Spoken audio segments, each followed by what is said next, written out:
Vous écoutez un podcast de EJR Radio, la radio pour tous.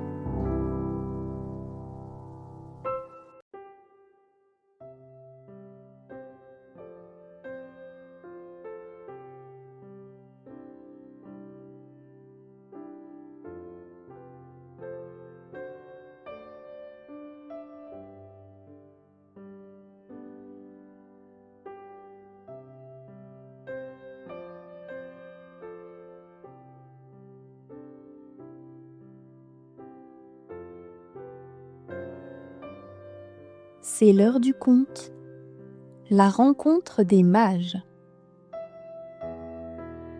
Le mage Gaspard est assis sur la margelle d'un puits.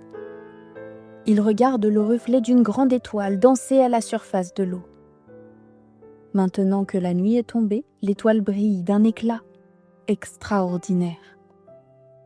Parmi toutes les étoiles, c'est la seule à se refléter dans l'eau noire du puits. Soudain, son reflet disparaît. Levant les yeux, Gaspard voit que l'étoile s'est déplacée dans le ciel. Comme chaque soir, il réveille son chameau.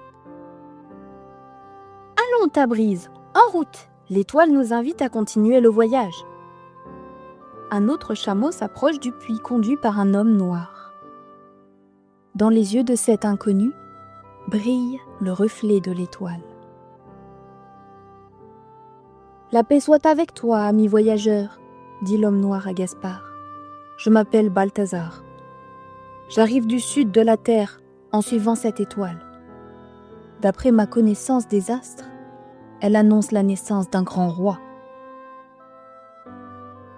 Nous allons donc au même endroit, » répond Gaspard. « J'ai quitté mon pays, à l'est de la terre, pour voir cet enfant royal. Nous pourrions finir le voyage ensemble ? » « Bien sûr, » dit Balthazar.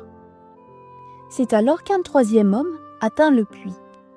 Son chameau est chargé d'un coffre d'or sur lequel brille le reflet de la grande étoile. « La paix soit avec vous. Je m'appelle Melchior. J'arrive d'un pays lointain, guidé par cette étoile. »« Elle brille donc partout, » dit Gaspard rêveur. « Elle annonce sa bonne nouvelle au monde entier. Vraiment, le roi qui va naître sera grand. »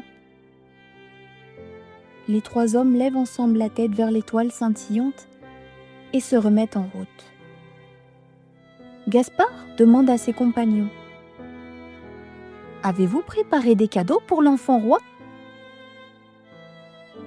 « Oui, » dit Melchior. « Dans mon coffre se trouvent des pépites d'or, car l'or est le métal le plus précieux qui existe. » « Moi, » dit Balthazar, « je lui apporte de l'encens. »« Mais c'est à Dieu qu'on offre de l'encens, » s'étonne Melchior. « J'ai pensé que c'était un cadeau digne de ce grand roi, » répond Balthazar. « Et toi, ami Gaspard, quel cadeau apportes-tu ? » ?»« De la myrrhe, » répond Gaspard. « Malheureux !» s'exclame Balthazar. « Ne sais-tu donc pas, dans ton pays, que cette résine précieuse sert à parfumer le corps des morts ? Quel étrange cadeau pour un nouveau-né !»« Oui, » dit Gaspard en hochant la tête. « Mais un jour, qui sait, ce grand roi mourra, je ne serai plus là pour l'honorer, alors... » Gaspard s'interrompt. Les mages continuent leur route en silence sous l'étoile, remuant dans leur cœur des pensées joyeuses et des pensées tristes.